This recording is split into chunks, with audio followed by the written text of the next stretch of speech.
Hi everyone, this is Mary, and thank you for joining me on an episode today of Taking a Merry Break, where we are driving into the series Relatable, and today we are talking to Shelly. Now Shelly is a good friend of mine. Hi Shelly.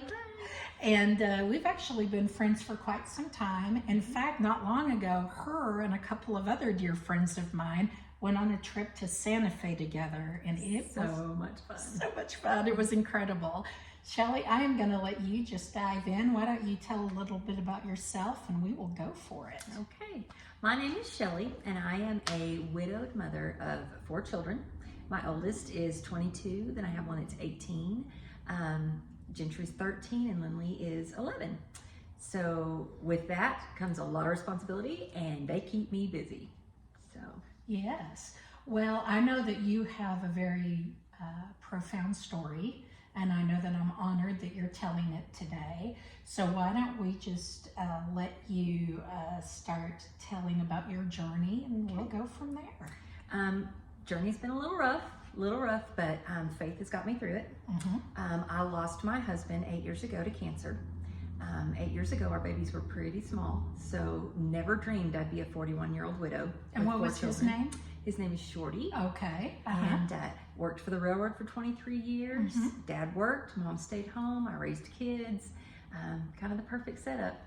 And that was not in my plans, but it happened. And it's been a whirlwind since.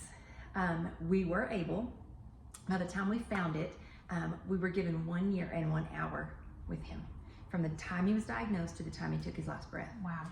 And so together, the family and I, we did a family bucket list.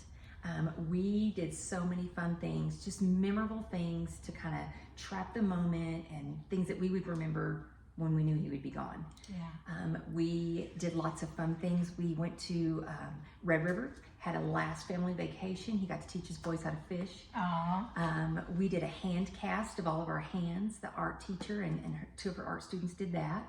So that's cherished. Pendants were made out of his thumbprints on one side and his writings on the back. So each of the kids have that. Yeah. It's just very difficult. It was hard to grieve because I wasn't just grieving myself, it was my 4 children. And getting them through that was hard. And then at some point it was time for me to deal with it. Yeah. Bless his heart, he and I had one last conversation, coherent conversation before he passed away. And he was in the hospital bed, parked in front of the fireplace, and he said, I want you to come here. We need to talk about one more thing. And I said, no, I think we've got everything covered. I think we're good. And he's like, no, lay down. So I laid down next to him and he just told me, he said, I want you to promise me that you're gonna move on. And I said, oh, Shorty, you're it for me. You're the love of my life. We have 4 babies. That's gonna be what I'm doing from now on. And he said, no, let me tell you. And very matter of fact, he said, you have entirely too much love to give to someone that needs it. You need to promise me that you're going to open up and love again. And I said, fine, whatever. And if you will promise me that when you get to heaven that you and God are going to handpick someone and you're going to give me a burning bush and multiple ones if necessary, and I promise you I will move forward. And so 4 years after he passed away, I met a gentleman, and 3 months into dating him, he was re-diagnosed with cancer. Oh my gosh, and what was his name? And his name is Danny. Danny, okay. And still new in that relationship. God started revealing himself to me a lot in deep ways. But we ended up getting him into cancer treatments with the NIH. Yeah. And we got him through cancer into remission. And then this was in 2020, and he contracted COVID. Oh. And we lost him 3 months later to COVID. Yeah. So my story is one of a lot of loss, but God's been in Absolutely. every step of the way. Every step of the way. I can look back and I can see where God's hand was over us every moment, through the good, the bad, the ugly, the indifferent, Yes. and just through all of the pain. It's been tough, but it's been a blessed road to walk as well. I just want people to know God is good, even when. Absolutely. You know, we go through these things to strengthen ourselves, to make us more like the image that God's created us to be. Yes. My children have a healthy respect of death. They have a healthy respect of life. We know that you need to capture and cherish every moment God gives you with the people he gives you. Absolutely. Because one day he's going to need them back, and we have to be ready. Oh, So, wow. So what has it, have you wanted to reach out? Do you think that's a calling in your ministry? I absolutely do. I didn't think about it in the beginning, but now, I didn't know very many widows before, older or younger. Yeah. It's been ironic. In the last 8 years, I now have 5 friends that have lost their husbands or their significant other. And they're young. They're in their 40s. And so I think God is using me to teach them how to maneuver through the pain, through the loss, and through the healing process of it. Absolutely. I feel wise in ways that I was not before. And so that's been a blessing. I feel confident reaching out to these ladies now. It's something I wouldn't wish on anyone, but now I have the tools. And so I just tell God, use me.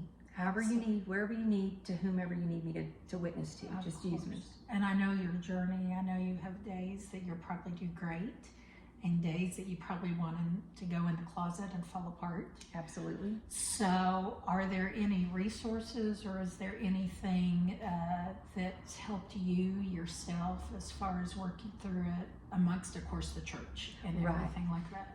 Well, in the beginning, hospice stepped in. They're at the very last. Okay. I thought hospice was just end of life. They're not. They go with you into the situation, and they are a before, a during, and an after. Yes. They help you the whole way through that journey.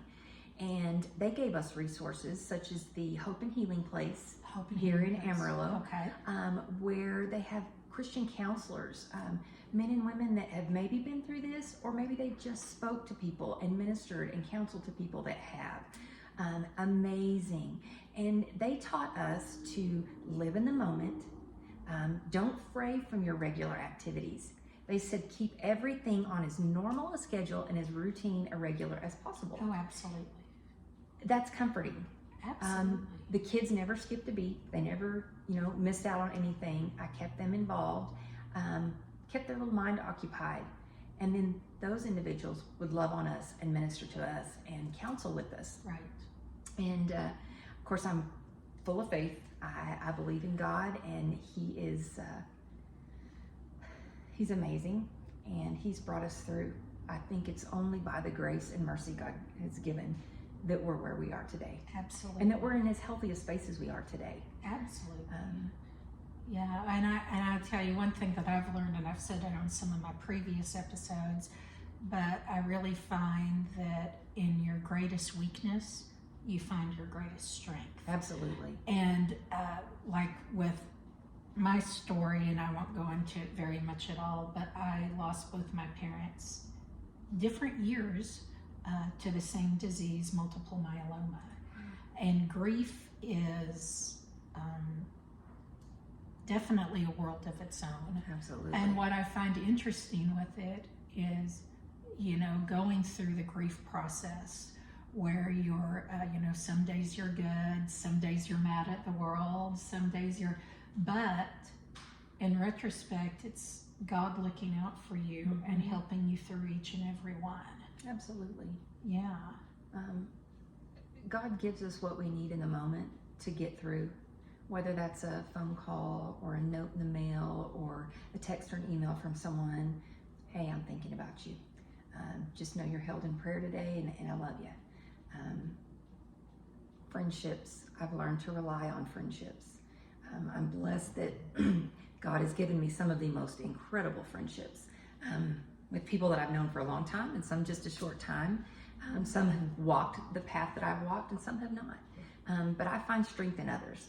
I think God gives everyone something so that when you go into a situation, you're able to help. Maybe you're stronger in this area, or they're stronger in this area, and so you compensate for each other's discretions. So. Yeah, absolutely. And, not that it ever gets easier, Right. but with God, you're able to handle those hard times, and especially absolutely. with the resources that you said. So, I would certainly say if anyone's going through that, don't be afraid to talk to someone. Don't. I would say don't become reclusive. Right. Because that's where, the devil can really get you, so to Absolutely. speak. And, and for those that know someone that's going through it, don't be afraid to reach out either. Right. And, don't think, well, am I going too far? No. Right. Anytime you can encourage anyone, anytime you can bring hope to someone, we should do it. Absolutely. Absolutely. I think that we each have special gifts, and some of us are called to do some things and some of us others. And I am a giver. I'm a doer and a giver. Hi, everyone say hi to Quincy. Sorry. He wants to be in the video. Okay. But I'm the one that does for others. And so it was so hard and very humbling for me to sit back and let people do for me. Yes. But I strongly recommend you do that. Let them love you. Let them minister to you. God blesses each of us, and you don't want to deny their blessing from God because of your pride or shame or embarrassment. Let them love on you. Let them do what God's called them to do in that moment as well. That's very important. Absolutely. And one thing I always say on my podcast is not just that, but be kind. Yes. Because you never know what someone is going through. You could be standing behind someone in the grocery store that is literally waiting for their spouse to pass, or maybe they just lost a child, or maybe their parents are ill. Maybe they're ill. Maybe they just got some of the worst news of their life, and they just need you to be kind. That's right. It doesn't cost anything. No. It's easy. That's right. Just be kind. That's right, because I think, especially with the world, the way the world is today, we have to pay it forward. Absolutely. The news shows so many bad things and so much negativity, but I believe with all my fiber that there's still good going on and that we can be part of that good. Absolutely. And so I just want to say thank you so much for being here today and sharing your heart and your story. And I'm so blessed to have you as a friend.